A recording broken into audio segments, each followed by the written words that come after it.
The neighborhood woke slowly, as it always did, rows of identical houses stretching under a pale morning sky, lawns trimmed to the exact same height, driveways empty except for the occasional sedan pulling out for work. It was a place designed for silence, order, and appearances. In the middle of it all lived Keanu Reeves, in a modest home that blended so perfectly into the scenery that most people barely noticed him. He waved when neighbors passed, picked up trash that wasn't his, and fixed small things without ever announcing it. To the HOA, that quiet presence had become a problem.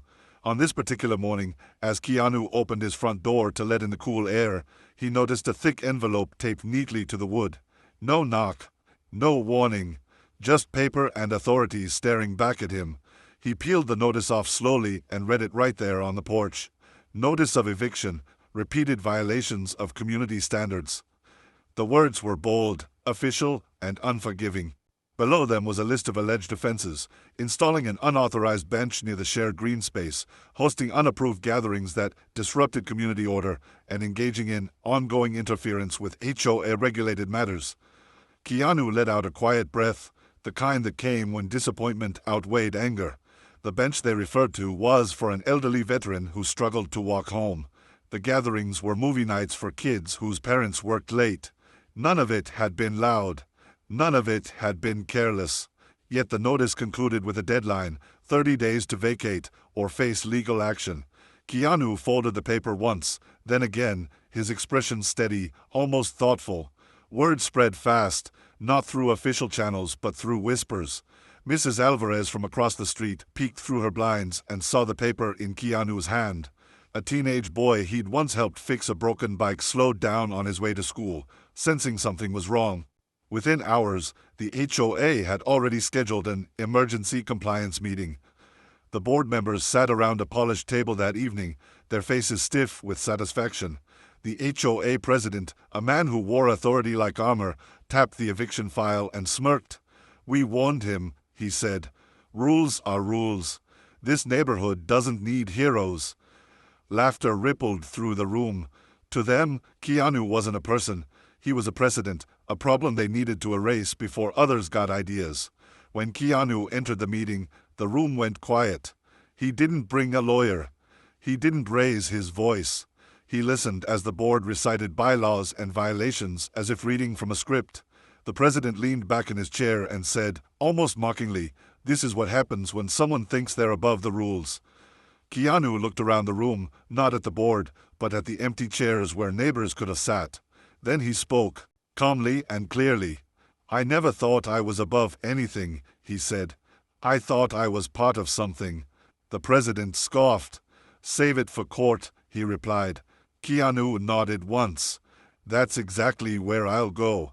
That night, the street felt heavier.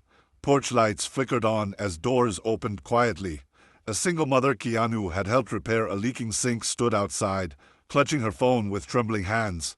"They're really doing this, aren't they?" she asked. Keanu gave her a small, reassuring smile. "They can try," he said. As he walked back inside, he placed the eviction notice on his kitchen table and sat down across from it, hands folded, eyes steady. He wasn't angry. He wasn't afraid. He was resolved. Somewhere between paperwork and power, the HOA had forgotten something important, that rules without humanity eventually face a reckoning. And when Keanu whispered to the empty room, "I'll see them in court," it wasn't a threat. It was a promise. The HOA boardroom felt colder than usual the night they finalized the eviction. Fluorescent lights hummed above a long, glossy table, reflecting the self-satisfied expressions of the board members as they shuffled papers and passed around printed copies of bylaws. This wasn't just another meeting, it was a performance. The HOA president cleared his throat and spoke with rehearsed authority, emphasizing words like compliance, precedent, and control. "If we let one resident bend the rules," he said, tapping the table for emphasis, "we invite chaos." Heads nodded in agreement. No one mentioned the bench that helped an old man rest or the movie nights that kept kids safe. To the board, kindness was inconvenient, and Keanu Reeves had become a symbol they needed to crush before it inspired anyone else. Laughter broke out when one member joked about Keanu, thinking he ran the place. Another rolled her eyes and said, "He's not special. He's just another homeowner who doesn't understand boundaries." The eviction vote was called, and hands went up without hesitation. Unanimous. The president leaned back, satisfied, already imagining the message this would send to the rest of the neighborhood. Outside the closed door, a few residents stood close enough to hear muffled voices. They didn't dare step inside. Years of warnings and fines had trained them well. When the meeting ended, the board members walked out smiling, while Keanu exited last, silent, his presence calm but heavy. He didn't look defeated. He looked thoughtful, as if already several steps ahead. By the next morning, the power play was complete. Official letters were delivered, legal language stamped and sealed, and a copy of the eviction notice was placed on the community bulletin board like a trophy. Neighbors stopped to read it, their faces tightening with disbelief. Some shook their heads and walked away quickly, afraid of being seen lingering. Others whispered, "This isn't right," but said it softly, as if the walls themselves were listening. The HOA president drove past slowly, watching reactions from behind his tinted windows. To him, fear was order, silence was victory, and Keanu, in his mind, was already gone.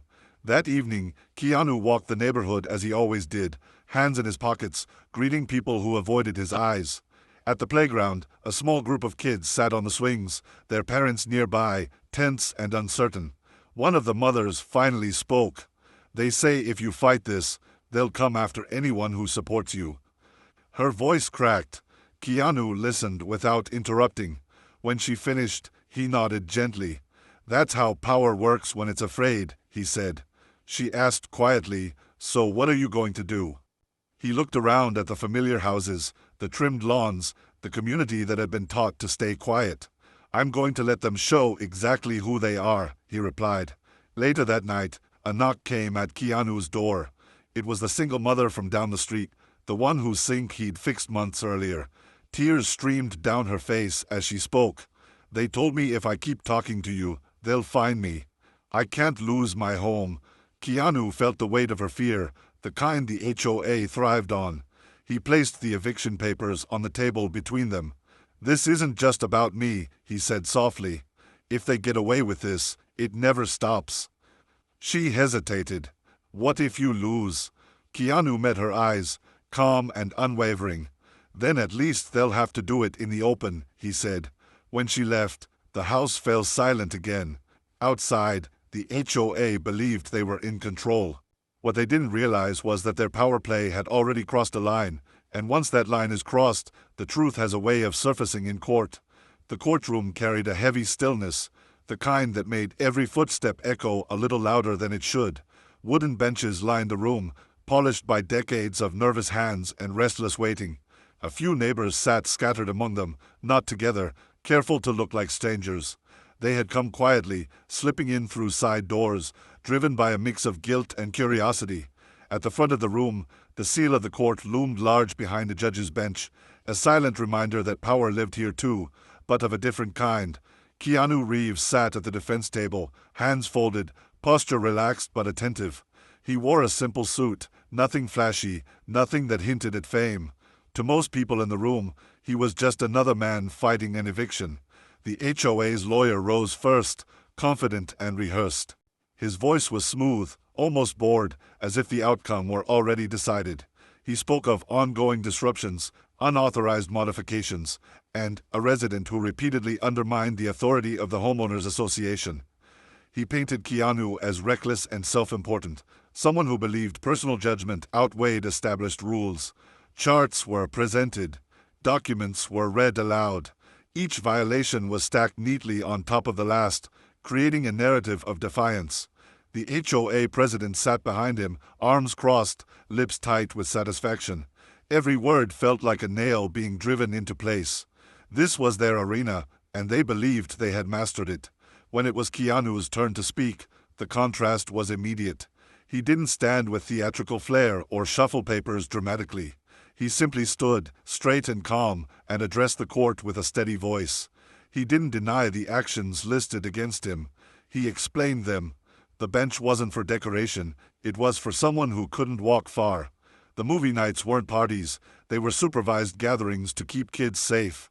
He spoke about community, about responsibility that went beyond rulebooks. "I never charged anyone," he said quietly. I never blocked access or caused damage. I just helped where help was needed. His words didn't rush. They didn't plead. They settled into the room, forcing people to listen. The judge had remained silent through it all, eyes focused, pen resting but unmoving in his hand. He studied the documents again, then looked up, his gaze lingering on Keanu longer than expected. The room felt suddenly smaller. The HOA lawyer shifted uncomfortably, sensing the change in air. The judge leaned back slightly, as if viewing the case from a new angle, and adjusted his glasses. His eyes narrowed, not with suspicion, but recognition, something subtle, unspoken. He looked at Keanu's face, then at the name on the file, then back again. A pause stretched on, long enough for whispers to die before they even began. Finally, the judge raised his hand, stopping the proceedings mid-motion.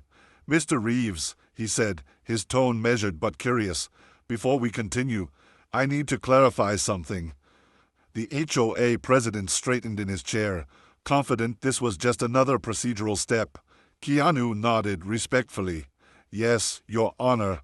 The judge leaned forward, studying him openly now, and the room held its breath. Whatever the judge had noticed, whatever connection had just formed, was about to change the direction of the case. And in that suspended moment, between accusation and understanding, the balance of power began to shift, even if no one on the HOA's side realized it yet. The judge's gaze lingered on Keanu Reeves with a focus that felt almost personal.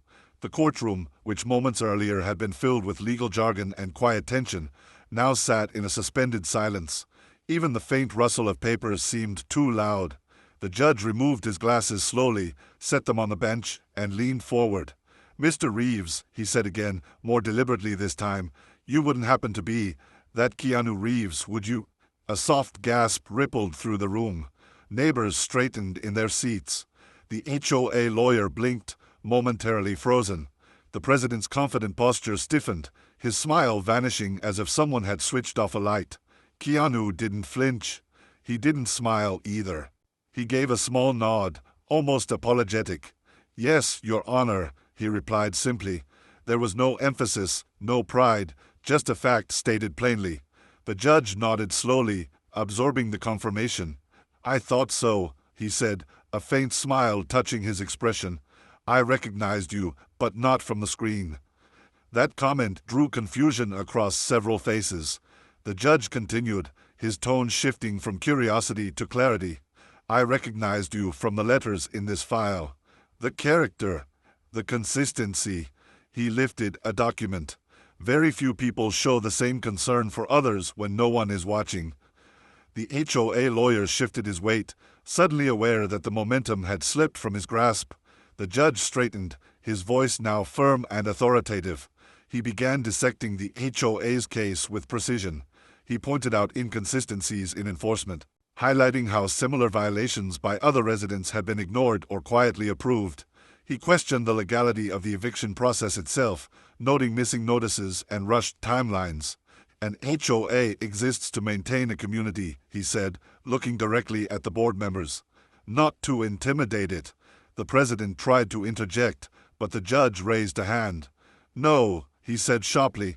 "You've spoken enough." Each sentence felt like a spotlight exposing what had been hidden behind bylaws and bureaucracy. The courtroom watched as the power dynamic reversed in real time. The HOA lawyer attempted to recover, citing authority and precedent, but the judge wasn't finished. He referenced state housing protections, community use allowances, and anti-retaliation statutes. The bench Keanu installed, lawful. The gatherings, permissible under community use clauses. The eviction, excessive, punitive, and improperly motivated, the judge declared. Murmurs spread through the room, but no one dared interrupt. The neighbors who had sat quietly now felt something unfamiliar, relief, validation, the realization that they weren't wrong to feel afraid before, and they weren't wrong to hope now. Finally, the judge delivered the words that sealed it. "This court finds no legal basis for eviction," he said. "Furthermore, the conduct of the HOA board raises serious concerns." He turned his attention fully to Keanu. "Mr. Reeves, you didn't come here asking for special treatment. In fact, you avoided it. Then his eyes hardened as he looked back at the HOA representatives. But make no mistake, being famous does not protect you, and it does not condemn you. The law applies equally, and today it applies against you. The gavel came down with a sharp crack that echoed through the courtroom. In that moment, the HOA's authority collapsed, not because they faced a celebrity, but because they underestimated a quiet man who understood the difference between rules and justice. The courtroom doors swung open, and the tension that had been building for weeks finally spilled out into the hallway. Conversations erupted in hushed but excited tones as neighbors clustered together, no longer pretending they were strangers. Some laughed softly in disbelief, others wiped tears from their eyes. The HOA board members exited separately, avoiding eye contact, their confidence shattered. The president moved stiffly, jaw clenched, the weight of the judge's words still hanging over him. Keanu Reeves stepped out last, hands in his pockets, his expression unchanged, calm, grounded, almost detached from the chaos around him. To him, the ruling wasn't a victory lap. It was a correction. Outside the courthouse, sunlight cut through the lingering tension like a promise. Reporters gathered quickly, cameras clicking as whispers spread. Asterisk, it really was him. Asterisk, microphones were extended, questions fired in rapid succession. Why fight the HOA? Did you expect the judge to recognize you? Is this about making a statement? Keanu raised his hand gently, not to command attention, but to quiet the noise. This wasn't about me, he said, his voice steady. It was about what happens when rules forget people. His words traveled faster than any headline. A neighbor standing nearby nodded, tears streaming freely now that fear no longer held her back. The consequences came swiftly.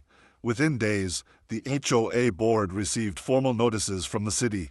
An investigation was opened into their practices. Fines were issued. The president was removed pending review, and an interim board was installed with strict oversight. The eviction notice was officially voided, its copies ordered destroyed.